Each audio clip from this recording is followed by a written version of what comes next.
This is a continued read-along of the Huckleberry Hound Treasury.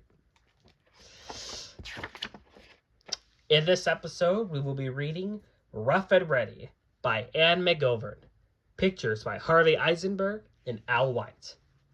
If you enjoyed this read-along, make sure to give a like, comment, and subscribe for more Bookish vids and other videos I post on the channel.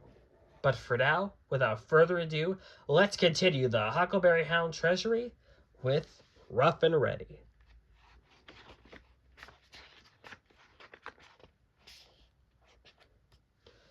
Ruff and Reddy. Ruff and Reddy had come to Professor Gizmo's laboratory to help him deliver his new inventions.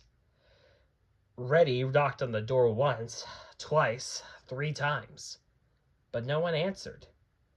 So the two helpers walked right into the room, where they found a long note for the professor and 5 hats lying on the table.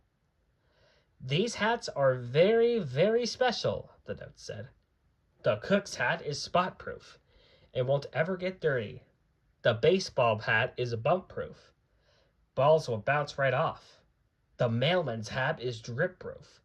Let it rain, let it snow. This hat will always keep him dry. The Indian chef's hat is droop-proof. His feathers will always stay up straight. And the clown's hat is foolproof. Even in a tumble, it won't fall off. And that's not all. There's something extra special about the hats.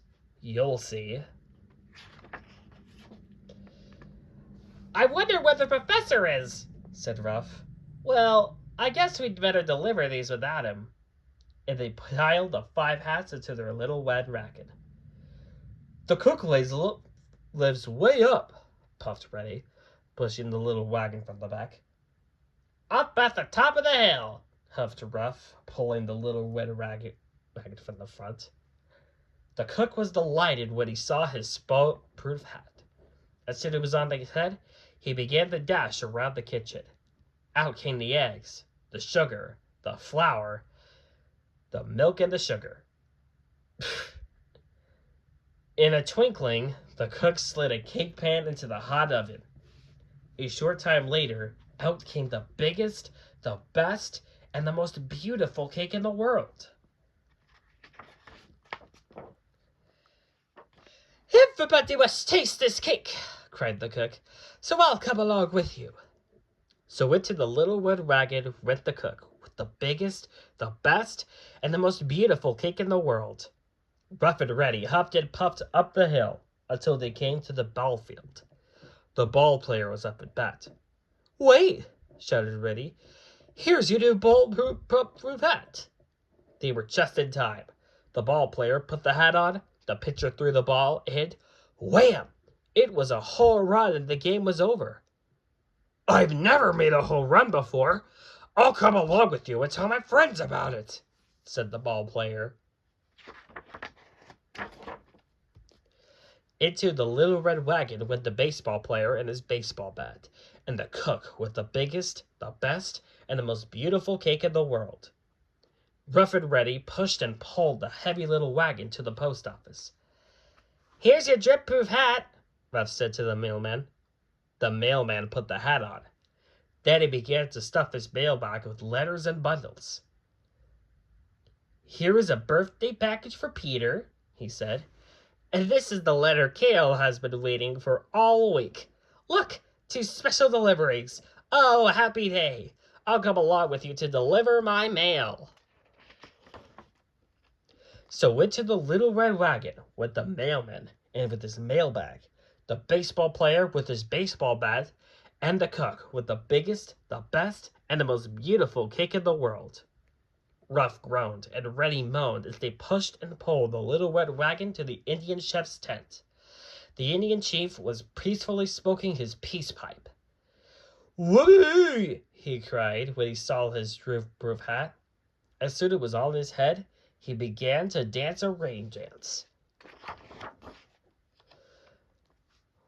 "All dance!" he shouted, and they all began to skip and twirl and jump about. What a sight they made! Ruff and Reddy danced until they could dance no more. Just then there was a huge clap of thunder, and rain fell from the sky. The rain bumped off the ball player's brawl-proof hat.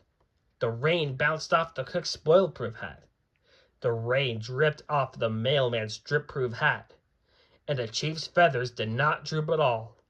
But poor Ruff and Reddy were soaked. They ran under their little red wagon to escape the rain, and they were so tired that they fell fast asleep. They didn't even wake up when the Indian chief lifted them into the wagon. And they were still sleepy when the four friends pushed and pulled the wagon to the circus grounds to deliver the last hat to the clown.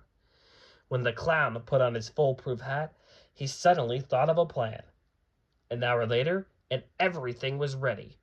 Ruff and Reddy opened their eyes and sat up. A glittering sign stretched across the center ring. "A circus for Ruff and Reddy," it read. And what a circus that was! The clowns were never funnier. The animals were never wilder. The trapeze artists were never more daring. There was a man who walked a tightrope, and a daring lion tamer. And there was Professor Gizmo, who stood up to make a speech. "Ruff and Reddy have worked so hard to deliver my Gizmo hats," he said. "Now I have a surprise for them." It was a brand new motor scooter.